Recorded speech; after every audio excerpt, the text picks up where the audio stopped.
My wife, bless her soul, is crazy enough to allow us to acquire 3 rental properties in the last 18 months. So what's the plan and what is the strategy moving forward? I still thank God every single day for her. My wife and I are executing a strategy called middle class real estate. Middle class real estate is exactly how it sounds. My wife works her tail off at being the best nurse possible at her W-2 job.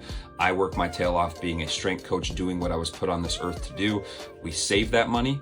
We invest it in very risk-off assets, and then we pull the trigger every 12 months on the property that presents itself. Our crazy ass plan, and she's along the ride with me, is to acquire a property every single year. So in the last 18 months, we've acquired 3, so we are ahead of schedule, and bless my wife's soul. I mean, she has to deal with me every single day.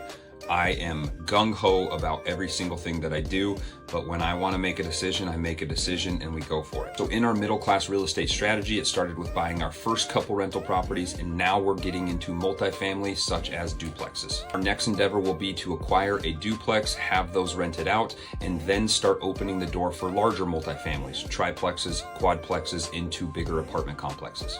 That's the goal anyways. We'll see if my wife loves me by the end of this. This process is slow, this process is grindy, and you have to be able to grind out the long, hard work to get to the end goal. But I cannot think of a better retirement plan than acquiring 1 property every 12 months for the next 25 years. I have great role models in some of my friends and my grandmother for pushing me down this path of actually getting into real estate. I named this strategy middle class real estate to prove to everybody that anybody and everybody that has the motivation and grit to get into real estate can be successful. I created this strategy to prove to the middle class worker that wants to build their dream one step at a time that real estate can be obtained by anybody. So if you are the person that wants to get into real estate and learn this strategy, shoot us a DM saying middle class real estate to start the process and see if it would be a good fit.